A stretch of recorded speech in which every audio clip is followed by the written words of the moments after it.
Veronica with WatchMojo.com, and today our fitness guru Nick Robinson is showing us the foundation to yoga inversions, the crow pose.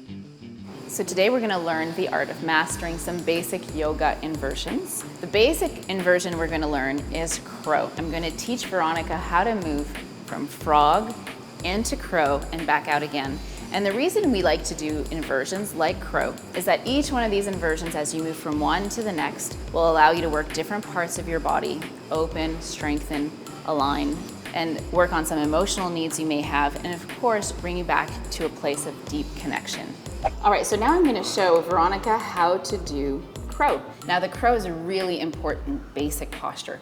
From the lessons we learn in crow, we're going to learn how to do a lot of other inversions. It's going to teach us how to balance, how to lose our fear of going upside down, and it's going to teach us how to incorporate the use of your shoulder girdle and your belly in order to have a good kinetic chain that you can use to stack properly and develop good architecture through the body. So we're going to start first, not directly in crow, but in frog. So come down into frog. Now frog is also a hip opener. In fact, what you may not know is that frog is actually crow, but standing up.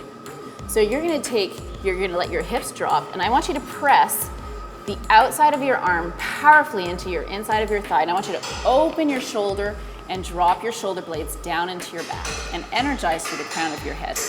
Then you're gonna allow your hands to swing out so that they're a 90-degree angle from the wrist to the elbow.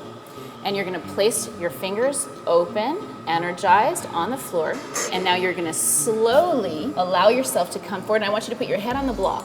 Now, I'm teaching Veronica how to do crow from the opposite way you usually see this. So I'm gonna have her take her hips down and try to balance in the middle. And she can go back and forth like this from her head to her toes to her head, until she becomes aware of where her center is. Now, once we've mastered finding our center in the middle, we're now gonna learn how to powerfully drop the hips down because it's a hip opener, and then we're going to engage the core by pressing up through the shoulder girdle and through the belly. First, we're gonna start in crow.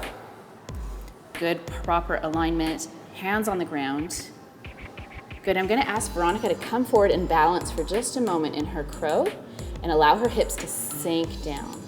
Good. Now from here, I'm gonna ask her to press up into my hand. Beautiful. Rounding out the shoulder girdle and engaging the belly. Now that system, that kinetic chain through the shoulder girdle and the belly, is what we're gonna use for all of our other inversions. Good job. So Veronica, that was really great. And so as you saw from what we did with Veronica, there's some very specific benefits to learning how to do crow. The first one, the physical benefit, is it allows you to really get into a good hip opener.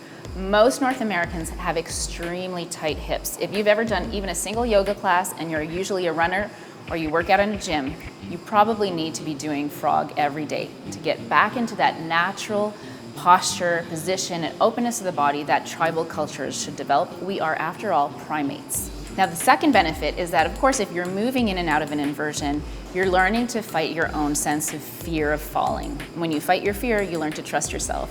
And you learn to bring that fearlessness into all other aspects of your life when you trust yourself. And then, of course, spiritually, when you're so connected to yourself in the moment, it's a really incredibly well-connected place to be. And that, of course, you bring into all the rest of your life. Thank you so much. Thank you. Namaste.